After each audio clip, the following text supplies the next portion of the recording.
নমস্কার, শুভ নববর্ষ। নতুন বছরে জানাই সবাইকে অনেক অনেক অভিনন্দন। আশা করি সবাই ভালো আছেন। ইদানিং নিশ্চয়ই দেখেছেন বাংলার আর্ট ওয়ার্ল্ডে পেন্সিল চোকার প্রচণ্ড ভাইরাল আর ট্রেন্ডিংও চলছে, বেশ সুন্দরও লাগে।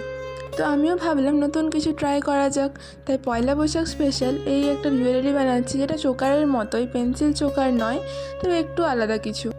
নতুন বছরে নতুন এক্সাইটমেন্ট নিয়ে নতুন কিছু ট্রাই করছি, আশা করছি ভালোই হবে। আর এটা আমার প্রথম ভয়েস ওভার ভিডিও, যেটাতে আমি নিজের ভয়েস দেওয়ার চেষ্টা করছি। কেমন হবে বুঝতে পারছি না, একটু টেনশনেই আছি।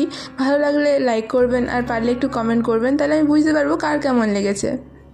ব্যাকগ্রাউন্ড নয়েজকে অ্যাভয়েড করার চেষ্টা করবেন, কারণ আমি প্রফেশনাল না, প্রথমবার ট্রাই করছি, তো একটু ভুল ত্রুটি হবে, তার জন্য আগে থাকতেই সরি বলে দিচ্ছি।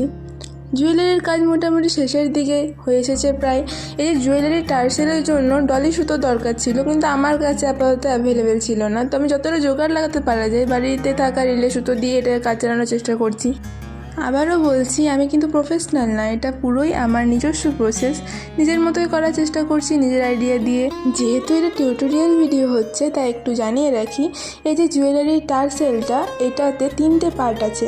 একটা পার্ট মানে ওই যে নর্মাল রিলে সুতো, সেটার 15টা লেয়ার, তবে একটা পার্ট। আর ওই একটা পার্টের মতো আরও 2টো পার্ট, অর্থাৎ টোটাল 3টে পার্ট দিয়ে একটা টার্সেল বানানো হয়েছে। আবার এই বিটসগুলো ওরকমই একটা পার্ট দিয়ে বানিয়েছি, পরে না হয় কখনো এর টিউটোরিয়াল নিয়ে আসবো। সকলকে অসংখ্য ধন্যবাদ এতক্ষণ ধরে ভিডিওটা দেখার জন্য। সবাইকে আবার জানাচ্ছি শুভ নববর্ষ।